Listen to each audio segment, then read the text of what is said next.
Meus irmãos, que a luz do Mestre Jesus louva hoje e sempre. O termo médium foi criado por Allan Kardec no livro dos médiuns para designar o que ele define a mediunidade como a capacidade de um ser humano de ser um intermediário entre os espíritos e os homens. Médium, em latim, significa meio. Então, esse primeiro esclarecimento vem ao encontro de determinadas traduções bíblicas, onde a gente lê a proibição de conversar com médiuns espíritas, sendo que há 1300 anos antes de Cristo, nem a palavra médium, nem a palavra espiritismo existia, quando a Bíblia foi escrita. Então, a Bíblia não poderia proibir a mediunidade. Isso é outro assunto. Kardec era o professor de Porte Leon, ele era um linguista e um gramático. Ele escreveu gramáticas. E ele se preocupou, aí ele aprendeu com Pestalozzi, que as palavras tinham que ser precisas, para evitar polissemia ou anfibologia, ou seja, vários sentidos. Então, o que é a mediunidade? É a capacidade de estabelecer uma comunicação entre encarnados e desencarnados. De fazer essa comunicação entre os dois planos. A mediunidade tem diversos tipos e graus. Tipos. As duas classificações principais. A mediunidade de efeitos inteligentes e a de efeitos físicos. As de efeitos físicos são aquelas que movem objetos, mediunidade de cura. E as de efeitos inteligentes são aquelas que a gente só percebe que existe um espírito desencarnado, uma presença extracorpórea, através de sinais inteligentes que aquele espírito dá. Por isso, a maior parte das pessoas que tem muita curiosidade em entrar na mediúnica ficariam muito decepcionadas. Porque uma reunião mediúnica é só uma pessoa conversando. É só uma pessoa. Porque nem a careta que o médium faça dá para identificar isso. Não arrepia os cabelos assim, sabe? Ele fica normal. Se bem que muitos médiums, a expressão facial muda, alguns mudam a voz, né? Aí você vê médium que é mulher falando com voz de homem, às vezes produz uns fenômenos mais patentes. Mas, na mediunidade de efeitos inteligentes, a única forma de você saber que é um espírito é pelo conteúdo. Mas nós veremos isso adiante. E o que é que faz uma pessoa ser médium? Kardec nos diz, é uma capacidade orgânica. A pessoa nasce assim.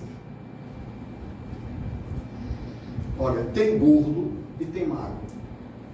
Tem alto e tem baixo. Tem cabelo loiro e cabelo castanho. Tem médium, mais ou menos, e médium, não médium. É assim. É com a cor dos olhos. Tem gente que nasce com olhos azuis, tem gente que nasce médium. Dito isso, é preciso esclarecer que a ciência espírita, desmistificando essa questão do contato com o mundo espiritual, Kardec, quando fala da mediunidade, ele fala que a mediunidade é uma coisa inerente ao homem. Ou seja, é uma coisa que vem com a condição humana na Terra. Então, a capacidade de se comunicar com espíritos não é fruto de nenhum ritual, de nenhuma religião, de nenhum treinamento, de nenhuma rotina iniciática. As pessoas nascem assim. Kardec também esclarece no livro dos Médiuns, nesse parágrafo que ele define a mediunidade, que raríssimas são as pessoas que não têm rudimentos dessa faculdade. Portanto, pode-se dizer que todos são mais ou menos médiuns. O que muda é o grau. Porque, olha, a mediunidade é proveniente do sistema nervoso da pessoa. É uma questão neurológica, é uma questão neuropsíquica. É a forma como o perispírito se encaixa no sistema nervoso. Então, é uma questão orgânica. Dito isso, não é questão que a pessoa veste branco ou veste preto, se a pessoa é católica, se a pessoa é evangélica, se a pessoa é ateu. Não é o dia da semana, não é a hora do dia, está lá no corpo dela. Agora, tudo que influencia no corpo influencia na mediunidade. Como a mediunidade é uma capacidade orgânica do seu sistema nervoso, qualquer coisa que altere seu sistema nervoso altere sua mediunidade. Dito isso, drogas como álcool, LSD, maconha ativam a mediunidade. Por isso que a gente vê muito bêbado conversando sozinho na rua. O cara toma uma e baixa o santo. Quem nunca viu isso? Hã? Pega um comprimidinho de LSD e vê coisa. Ah, mas é alucinação. São mediunidades de efeitos inteligentes. A única coisa que vai fazer a gente distinguir a alucinação da realidade é a informação que a pessoa dá. É a informação. Né? Por exemplo, uma condição orgânica que induz bastante a mediunidade é a infância. Porque na infância o processo reencarnatório está por terminar.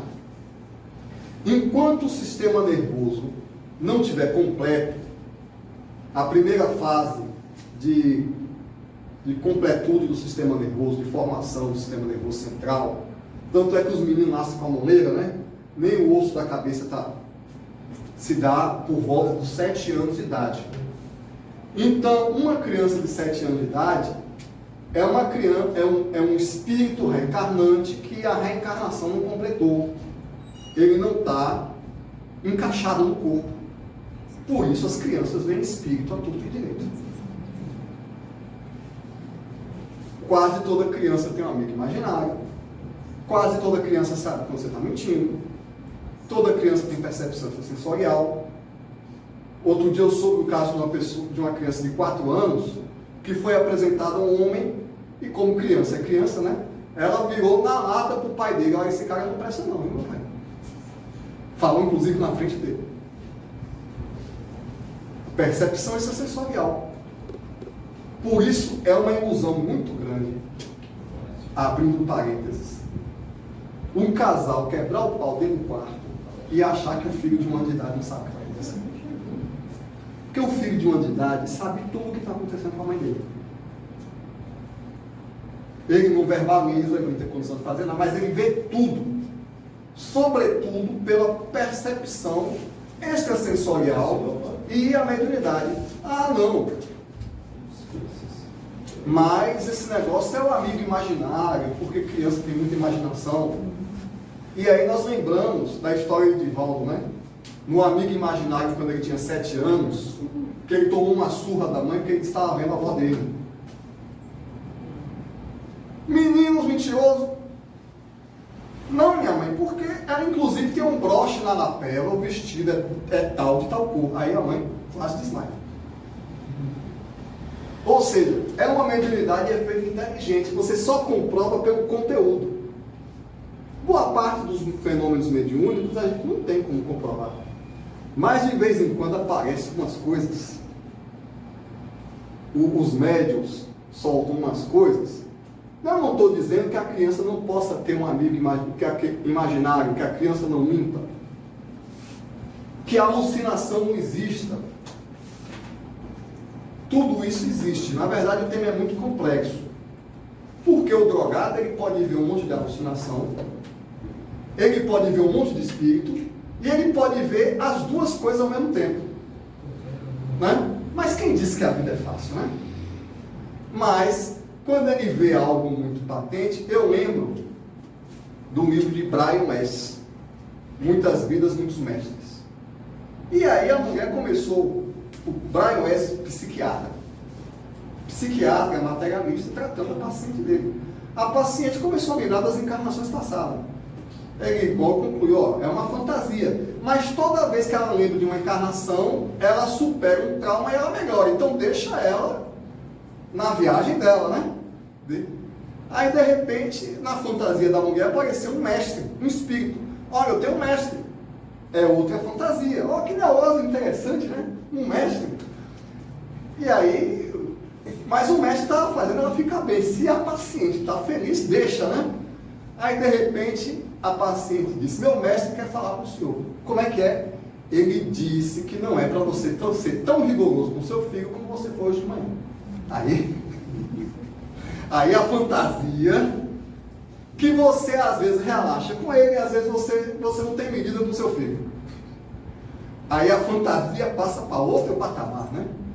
Foi aí que ele hoje, acredita em reencarnação e espírito em tudo. Você vê que nesse caso, a mediunidade se manifestou dentro de um consultório psiquiátrico, de uma terapia, onde nenhum dos dois eram espíritas e nenhum dos dois acreditava em espírito. Mas a mulher estava vendo o espírito. E o espírito tinha um recado para passar para o doutor. O espírito não estava nem aí se eles acreditavam ou não acreditavam. Ou seja, a mediunidade não é fruto da crença. A paciente do Dr. Weiss nasceu assim. E existem diversos graus de mediunidade. Existe um médium como o Divaldo, que segundo ouvi dizer, me consta que não dirige porque fica com medo de confundir os encarnados com os desencarnados. Aliás, ele mesmo fala, ele conta que ele trabalhava na partição pública e ele combinou com uma amiga dele para quando entrasse alguém, ela dar um sinal para ele para ver se era vivo ou era morto. Se ela estivesse vendo também, é porque era vivo.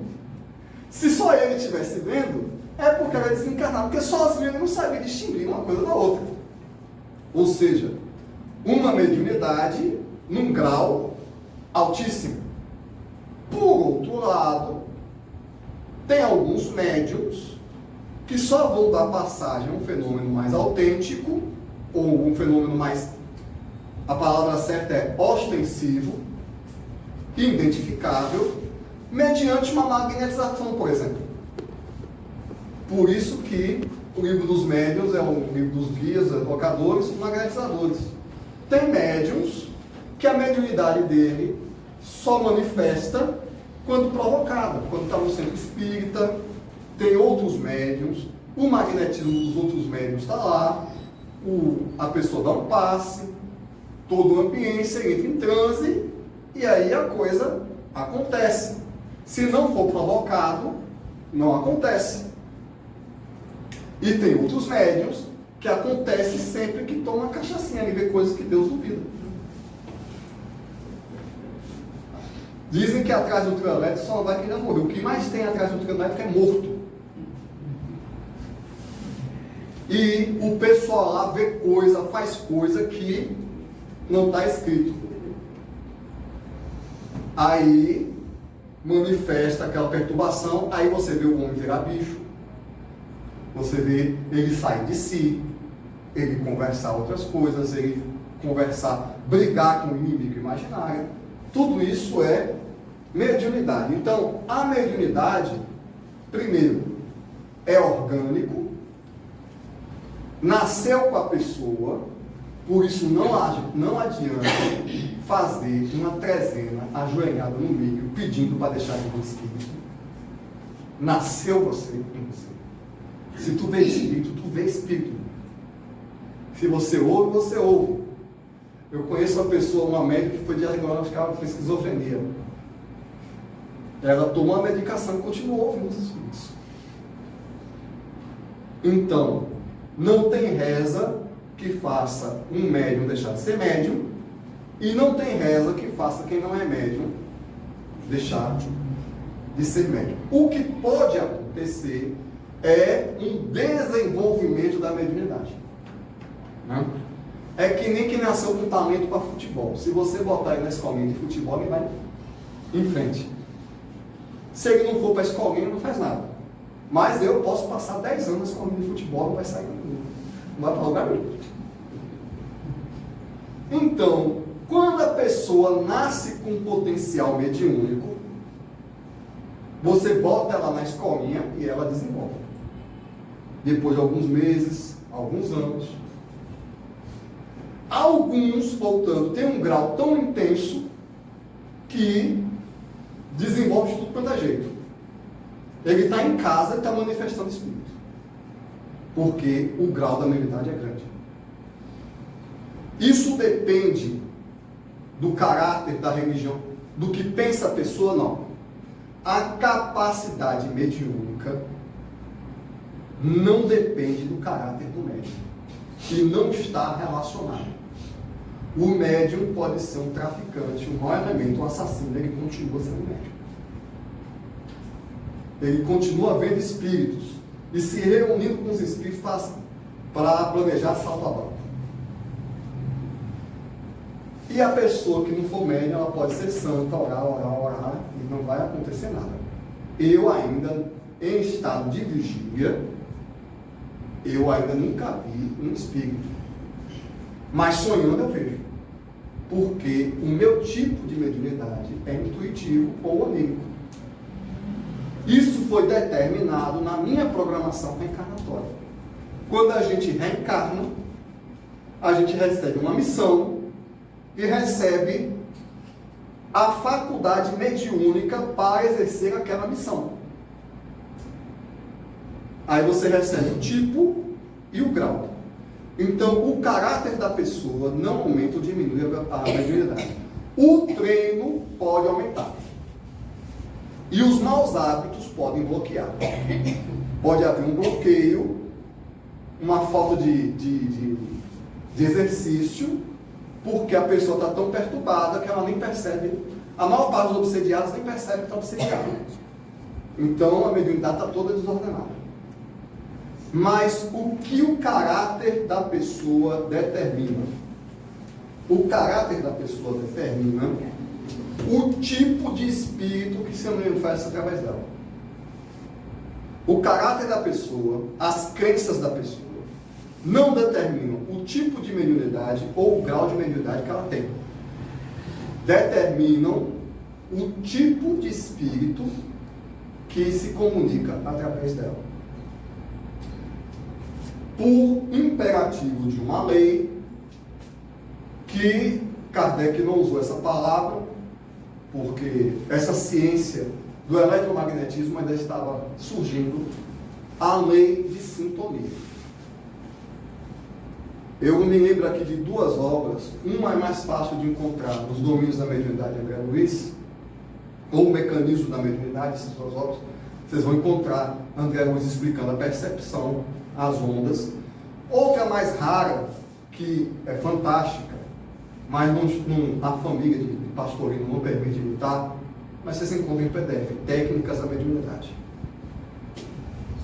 Você tem?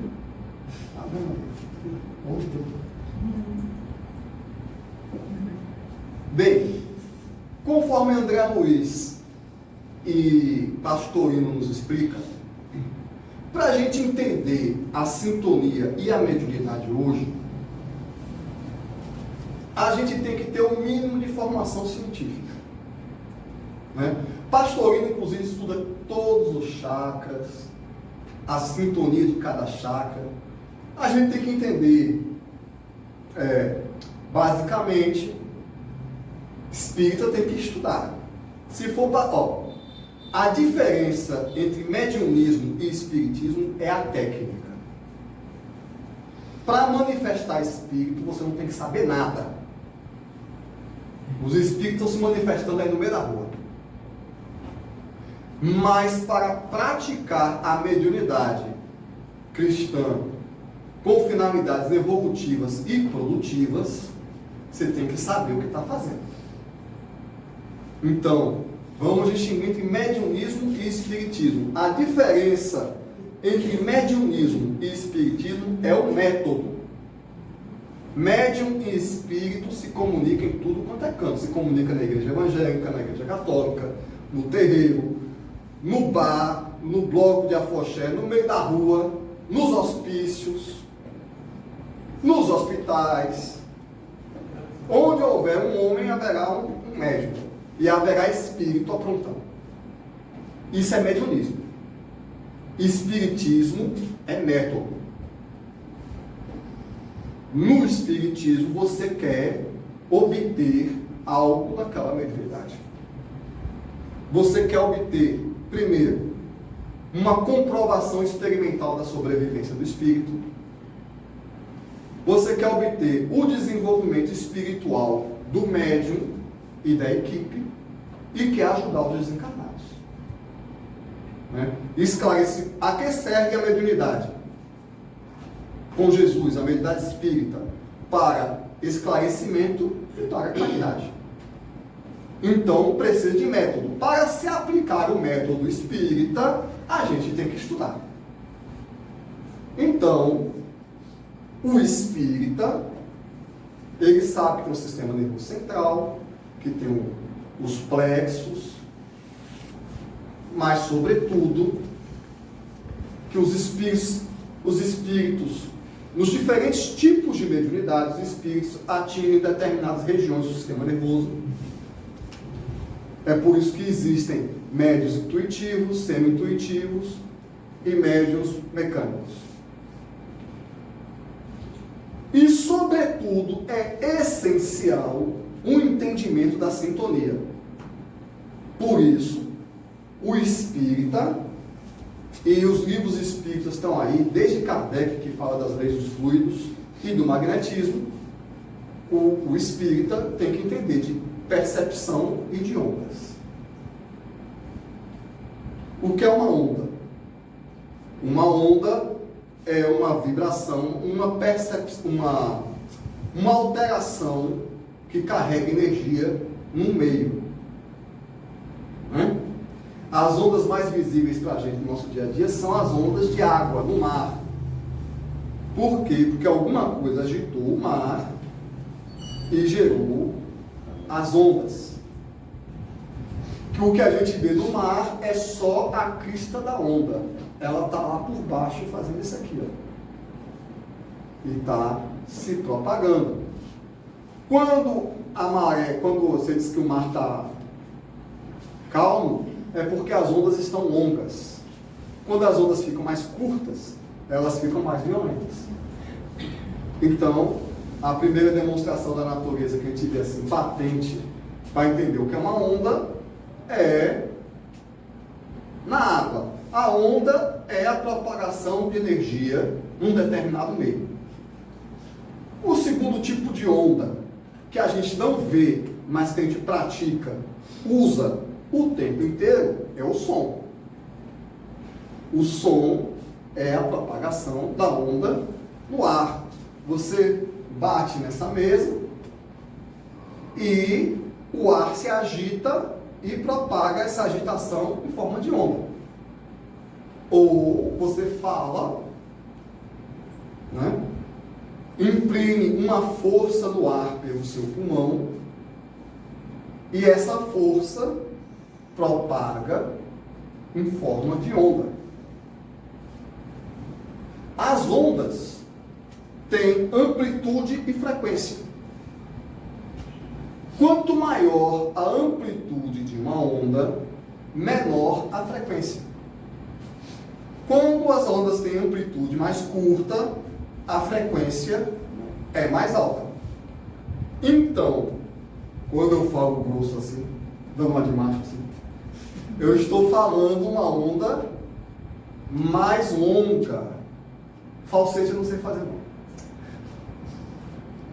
A onda mais longa, de baixa frequência, é uma onda sonora mais grave. é uma nota musical mais grave. A gente ouve mais grave. A gente chama em música isso de baixo. Porque são ondas de baixa frequência. Quando a pessoa fala mais fino, são ondas de alta frequência. São ondas curtas, de alta frequência, a gente ouve mais fino. O nosso ouvido ouve de 14 Hz a 14 kHz. Ou seja, de 14 ciclos por segundo a 14 mil ciclos por segundo. Isso quer dizer, e aí vem uma coisa interessante sobre ondas. O universo que a gente vê não é a realidade. É apenas a frequência que a gente percebe. Por quê? Porque o cachorro ouve ondas curtas que a gente não ouve. Porque o nosso ouvido, por falha do instrumento, a gente não é capaz de ouvir acima de determinada frequência. Então existe todo um mundo de sons, como os sons que os morcegos emitem, para bater na parede e voltar, que eles ouvem e a gente não ouve. Ou seja, existe todo um universo à nossa volta que a gente não percebe. Por exemplo, as cores acima do ultravioleta e abaixo do infravermelho, a gente não vê. Precisa de equipamentos. As ondas do infravermelho são ondas de calor, se não me engano. Precisa de um equipamento para a pessoa ver aquelas ondas de calor.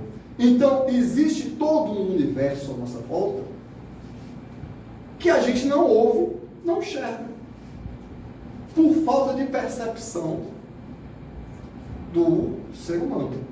Ao entrando na luz, a gente entra em outra onda que é importante, as ondas eletromagnéticas, que são a propagação da energia subatômica. Essas ondas eletromagnéticas são importantíssimas na nossa vida, porque são elas que nós fazemos as nossas transmissões radiofônicas, porque toda transmissão que a gente faz é radiofônica, inclusive de celular. São chamadas também de ondas hertzianas, ondas eletromagnéticas ou matéria radiante. O Sol, por fusão nuclear, reúne moléculas de hidrogênio formando hélio, e no processo ele emite energia em forma de luz, que é uma onda eletromagnética. Essas ondas eletromagnéticas que a gente não vê, mas que a gente sente a luz inclusive tem peso, a gente sente o calor, que é o tipo de onda que o Sol emite também, as radiações que vêm para a nossa pele. Olha quanta coisa invisível, né? Ah, não acredito em espírito, só acredito no que eu vejo. Um monte de coisa invisível. E as ondas de celular. Existe um fenômeno nas ondas, que nós reparamos nas ondas sonoras, chamado ressonância. Quando a gente emite um som, alguma coisa que emite o mesmo som na mesma frequência ressoa quando a gente faz um som perto dele. O violão é um exemplo claro. Se você conseguir solfejar a nota Mi no diapasão, que é a nota Mi é uma onda sonora com determinada frequência, você vai ver a corda do violão tocar. Ela vai vibrar porque você está entrando em sintonia com a corda do violão, através do fenômeno da ressonância. Os rádios, sobretudo os rádios antigos, funcionam por ressonância eletromagnética. O circuito deles está ajustado para determinada frequência de onda, como essa parede está ajustada para determinada frequência de onda. Como esse copo, tem uns filmes que o cantor dá uma nota e o copo quebra, porque tudo tem uma frequência de ressonância. Seu coração tem uma frequência. se bater em batidão muito forte do seu lado, na frequência do seu coração, você vai ter taquicardia. É por isso que o pessoal curte o trio elétrico. Porque é uma onda forte e quando bate a frequência do organismo da pessoa, a pessoa entra em vertigem. É uma espécie de droga. Porque está batendo na frequência do corpo dele uma onda sonora muito forte, a pessoa sai de si. Influencia no coração, influencia no cérebro. Então, são ondas. Tudo tem uma frequência de ressonância. E o que vibrar na frequência daquele objeto vai entrar em ressonância com aquele objeto. No caso dos aparelhos elétricos, os circuitos são projetados para ter uma frequência de ressonância. Quando a gente quer mudar de estação, pegar outro canal de televisão ou outro canal de rádio, a gente mexe na bobina, no indutor, que é o monte de fio enrolado, ou no capacitor, que são duas placas assim, afastando ou aproximando, para mudar a frequência de ressonância do circuito, para que ele sintonize com outra estação. É por isso que os rádios de antigamente era aquele botão girando, né? Para pegar a frequência, porque ia alongar ou encurtar o indutor, que é uma bobina de fio assim. Nos rádios analógicos eu estudei isso. Ajustar o circuito para mudar a frequência de ressonância do circuito. Hoje a tecnologia é outra, porque hoje é tudo digital. Eu nem sei como funciona hoje. Para mudar a frequência do circuito, deve ser tudo miniaturizado. Aí você cai na frequência da Globo, da Bandeirantes, da Record. E a sua televisão vai lhe dar acesso ao mundo que a frequência de ressonância dela está captando. Mas, o interessante é que todo ser humano é um aparelho de rádio. Transmissor e receptor. Deus nos criou assim. O espírito é um aparelho que transmite e capta. Esse é o cerne do espírito. Os espíritos são seres inteligentes da criação. Eles transmitem a sua vontade, que viaja em forma de ondas pelo fluido cósmico universal, conforme nos explica Kardec na Gênesis do Espiritismo. O pensamento, assim como tem a onda do mar, a onda do ar, a onda do sol, os espíritos pensam e o seu pensamento viaja em ondas pelo fluido cósmico universal, que é o princípio material saído de Deus, o oceano divino no qual nós estamos mergulhados, que é uma substância que, porque os nossos sentidos físicos, limitados a frequências limitadas de onda, não captam, não quer dizer que não exista. Eu já esclareci que existe todo um universo que existe e que a gente não percebe porque está numa frequência de onda fora do que o nosso corpo permite. Assim é o dito plano espiritual.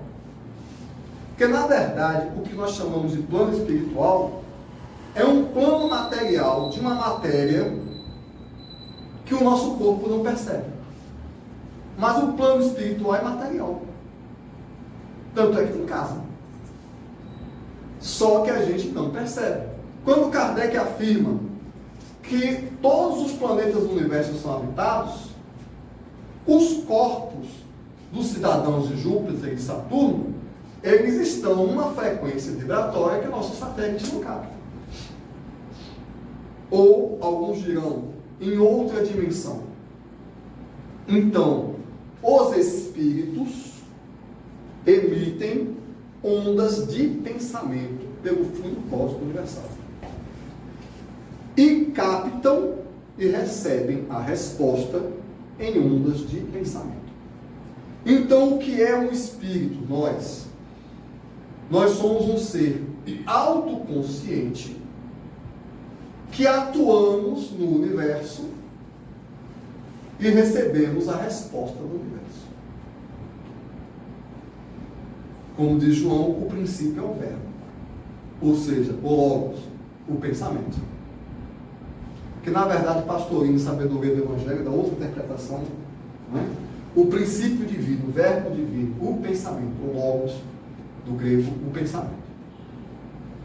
Então, todo espírito, ele vibra numa determinada onda, né? Eu brinquei com Edson agora, ele estava atrás de mim, ele disse, era só botar um médium para captar minha assinatura vibratória, sem ver o que é simples assim, né? E na verdade, vou dizer para vocês, espiritualmente falando, o que nós realmente somos, o que nos identifica perante Deus e perante os outros espíritos, não é a cor do nosso cabelo, não é o corpo, se é alto ou é baixo, não é nossa posição social, não é nossa religião, não é o planeta que a gente mora. Só existe uma identidade real do espírito: a onda vibratória que ele emite. Porque cada espírito emite um comprimento de onda e um tipo de onda específico. Cada espírito emite um padrão de pensamento. Esse padrão de pensamento que estás emitindo para o universo agora é o que você é. Você não é um homem, uma mulher, um espírita, um protestante. Você é uma assinatura de pensamento. Você é o seu pensamento. A nível brusco, na verdade, o pensamento é um produto do espírito. Mas o que identifica o espírito é o pensamento. O médium sabe disso. O médium que tem uma sensibilidade mais aguçada, ele diz: fulano está aqui, porque eu estou sentindo a vibração dele. Né? É uma foto de dizer ali. Chico, se Chico chegar, ele vai sentir a vibração. Eu, pessoalmente, eu sinto a vibração do meu anjo de guarda, do meu espírito protetor. Quando ele chega, eu digo: ih, rapaz, lá vem pouco, a autoridade está chegando. A autoridade, eu estou sentindo o negócio aqui. Pela frequência vibratória, o médium mais treinado, mais sensível, tudo bem que ele pode se confundir muito, depende do treinamento dele, ele sente a assinatura energética do espírito que vem se comunicar. Essa frequência de pensamento depende do que o espírito está pensando. Lógico. Isso quer dizer que a nossa frequência varia. A gente atua em determinada faixa e modulação. Eu poderia dizer que o que muda de pessoa para pessoa, que identifica ela, é a modulação. A gente atua em determinada faixa. O homem da terra, qualquer espírito. Aliás, os espíritos puros atuam numa faixa só. Quando a gente está magoado, as nossas ondas ficam longas. A frequência diminui. Quando a gente está amando, as ondas ficam curtas. A frequência aumenta. Mas amando não é apaixonado, querendo levar a mulher. Não, isso não é isso. Isso é onda longa também. Os espíritos desencarnados, eles sabem, até os espíritos mais grosseiros, eles sabem a frequência de onda que a gente está emitindo pela cor. Porque cada cor corresponde a uma frequência.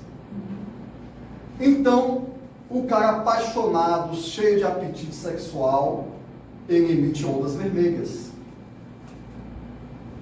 A pessoa querendo se vingar, querendo matar alguém, a frequência vibratória fica tão baixa que ele não emite luz.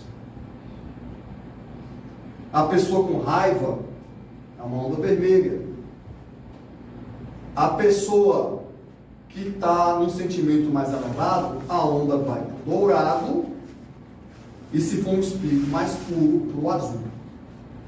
Quanto mais alta a onda, mais clara a cor. No livro Voltei, tem um texto interessante. Por que é que no plano espiritual não tem enganação? Olha, não tem propaganda espiritual. Você já viu em alguma obra de André Luiz propaganda eleitoral? Não tem propaganda. No plano espiritual não tem propaganda, não tem currículo, não tem nada. No plano espiritual é o seguinte: ou você tem luz, ou você não tem, meu irmão.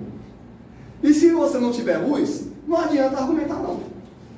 Aí o irmão Jacó estava lá, recebido, um espírita, trabalhador da Federação Espírita Brasileira, recebia visita de Bezerra de Menezes, de Teco Sampaio, Eurípides Massalufa. Meu irmão, todo mundo cheio de luz. E ele diz: todo mundo tem luz menos eu. Que absurdo. E ele começou a ficar, não dá para tapar o sol com a peneira. A pessoa olha, né? Olha assim, cadê a minha luz? E todo mundo iluminado. Depois de um ano, o corpo dele começou a brilhar. Porque ele estava envolvido nos fluidos da terra. Ele estava com um pensamento na terra.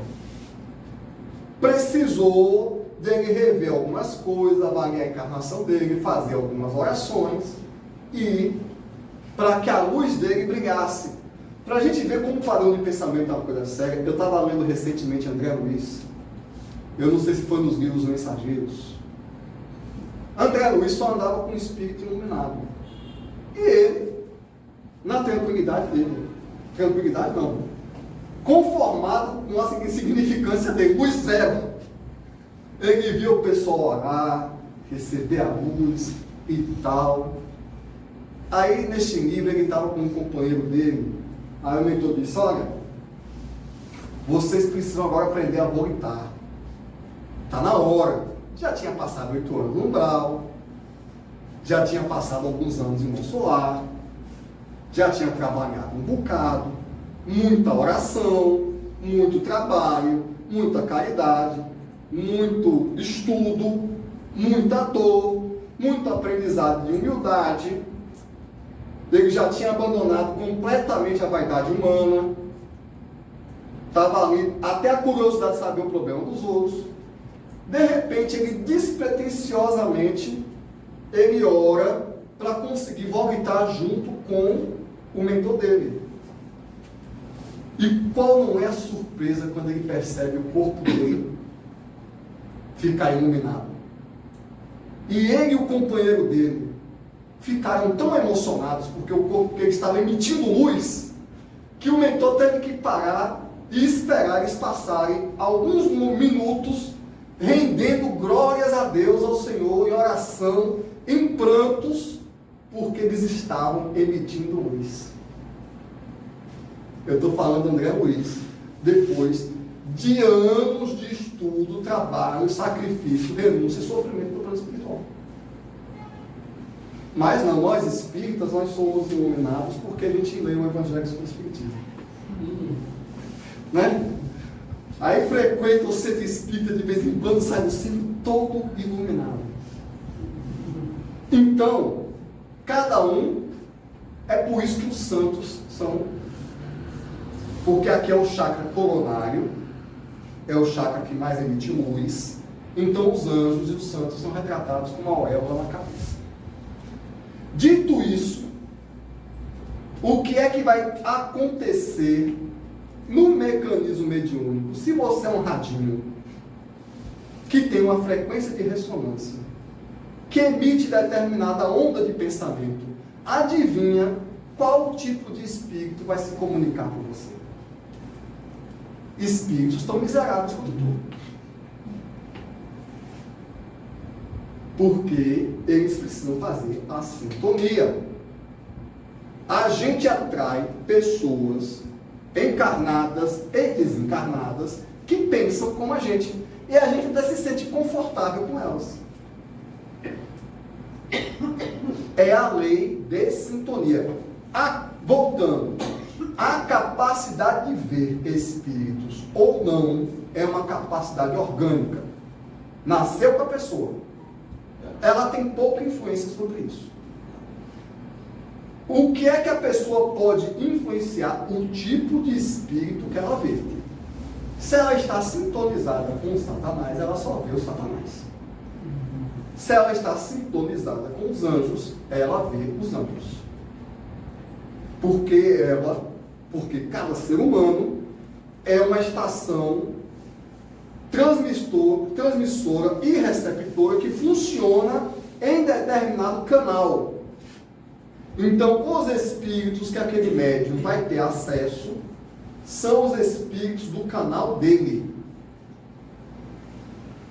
É por isso que espírita não paga médium. Eu não pago médium, não é porque é proibido, não. É por causa da lei de sintonia.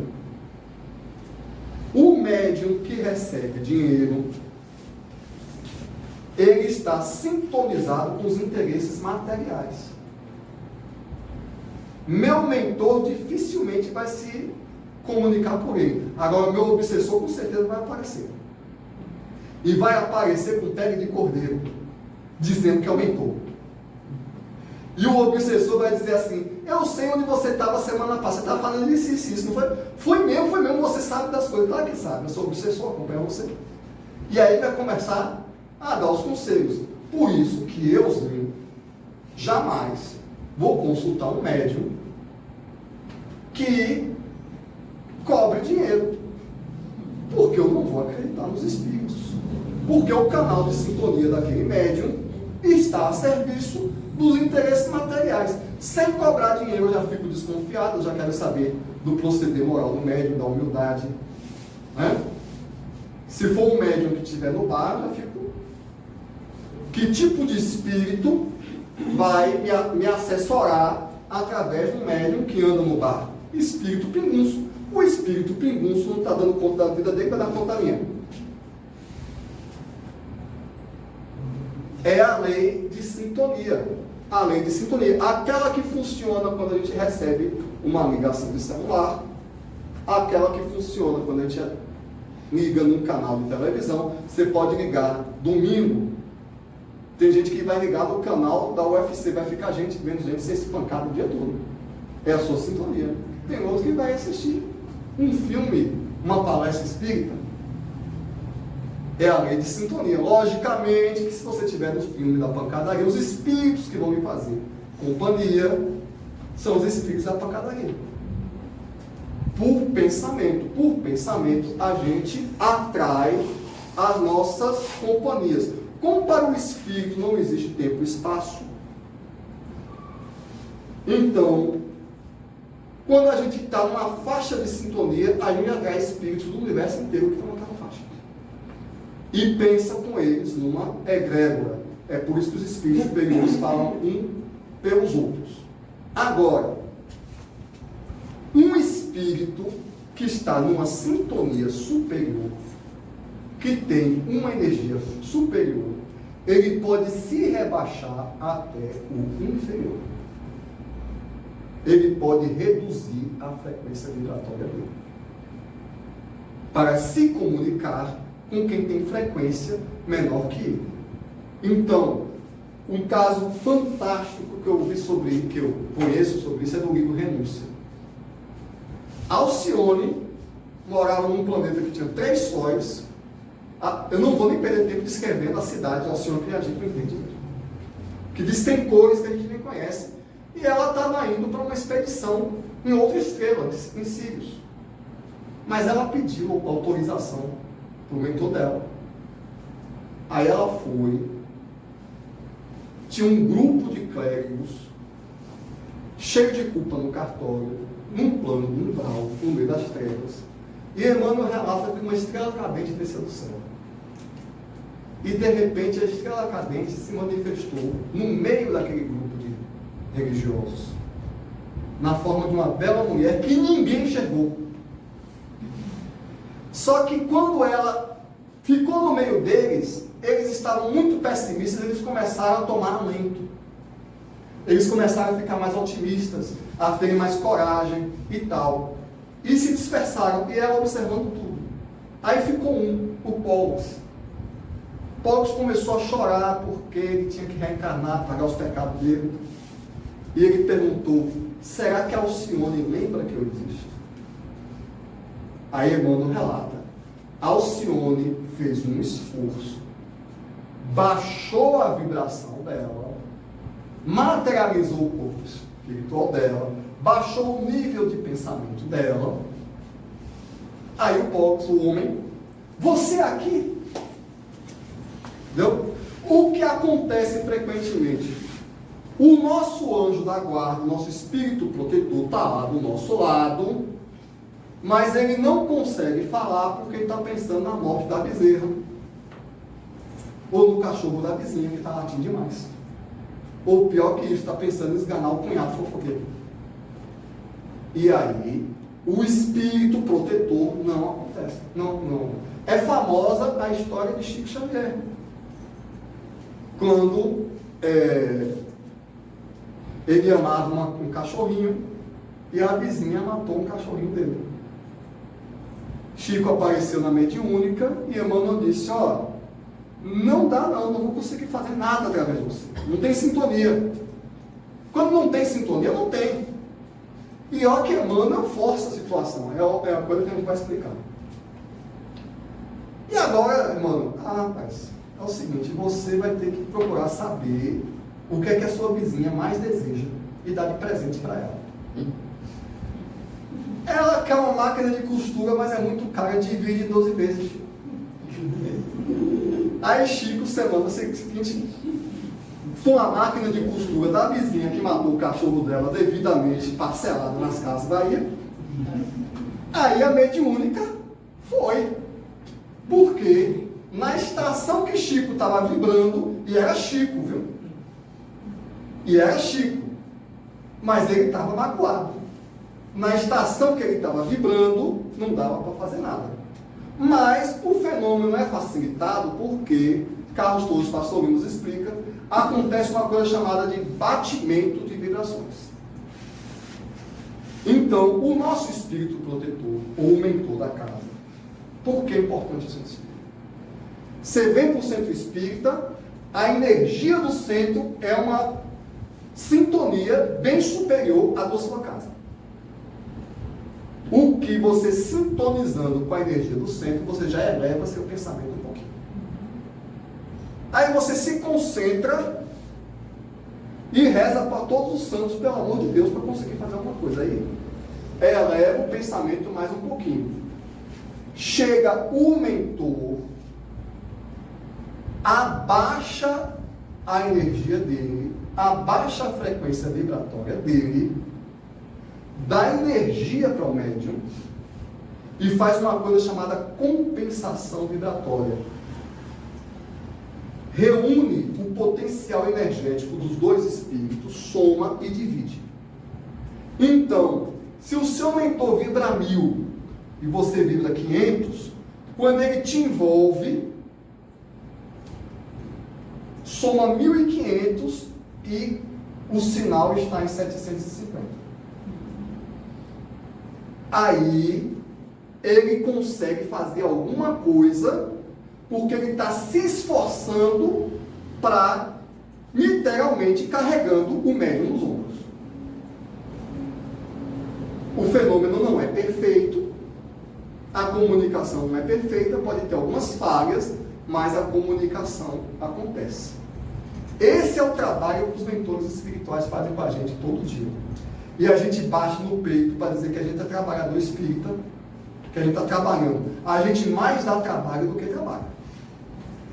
Então, os mentores da casa, eles têm que sanear o centro, sanear nosso pensamento, dar um passe, elevar nosso pensamento, preencher a nossa deficiência energética, elevar a gente, botar a gente no colo e aí a coisa acontece.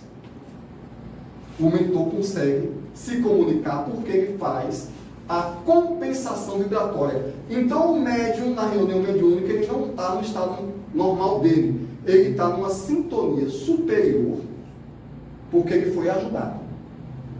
Por outra forma, quando vem um espírito sofredor, o médium, ele tem que estar numa sintonia superior ao do espírito sofredor. Se você for um espírito sofredor, você não ajuda ninguém. Você tem que ser melhor do que os espíritos que querem ajudar. Porque quando chegar o espírito sofredor, que está vibrando em 500, e você está vibrando em 1000, porque o mentor já veio, já deu uma força, né? Aí ele saiu, ó, vibra aí, meu irmão, mantenha aí essa energia que eu dei para você, mantenha a sintonia, né? Mantenha a frequência, pelo amor de Deus, porque agora eu vou trazer os sofredores. Se você baixar a frequência, vai ser 2 sofredores juntos aí. Vem o sofredor com um potencial vibratório de 500, você está vibrando em 1000, porque o mentor botou você para vibrar em 1000, vai juntar 1500 e fazer 750. O espírito sofredor vai sentir um enorme alívio e você, médium, vai ficar incomodado, porque tem um sofredor no seu campo vibratório. O espírito de baixa frequência gera uma sensação desconfortável no médium. O espírito de alta frequência gera uma sensação confortável no médium. O que faz da mediunidade uma das maiores formas de caridade que existe. Porque o médium está sentindo na pele a dor do outro. Então, se o outro vem com dor de barriga, se o outro vem com problema, foi fumante durante a vida, o médium sente o pulmão. O médium, então, está carregando o irmão nas costas. É por isso que a mediunidade é interessante. Por causa do fluido animal cedido para o médium, para o espírito, através do médium. Porque alguns perguntam, por que é que não doutrina no plano espiritual? Porque os espíritos precisam dessa energia animalizada que o médium dá para ele. Então ele alivia, ele se sente vivo de novo. O pulmão não dói mais tanto, o suicida não dói tanto a cabeça, porque o médium está cedendo, está fazendo a compensação vibratória e está cedendo energia para o espírito. Depois, tem que vir um passista, depois da comunicação, e reequilibrar a energia do médium. Para ele não ir para casa fraco, se sentindo mal e sintonizando com espíritos sofredores. Por isso, a mediunidade é uma enorme oportunidade que Deus dá para a gente pagar nossos pecados. Por isso que os mais pecadores nascem médiuns. De todas as formas. Mas a gente só vai conseguir trabalhar para Jesus, servir enquanto médium, se a gente tiver algo para dar. Ou a gente é parte da solução, ou é parte do problema. Se a gente estiver pensando como o mundo pensa, a gente não tem nada para dar para o mundo. A gente tem que pensar num nível superior para elevar os sofredores. E essa é a mais alta forma de caridade que existe. Foi para isso que Jesus veio na Terra, trazer o pensamento dele para elevar o nosso. E é essa a nossa missão enquanto espíritas. Em elevando o nosso pensamento, fazer uma compensação vibratória superior que eleve o pensamento da Terra. É por isso que o amor vai sanar a multidão de pecados, conforme Jesus nos prometeu.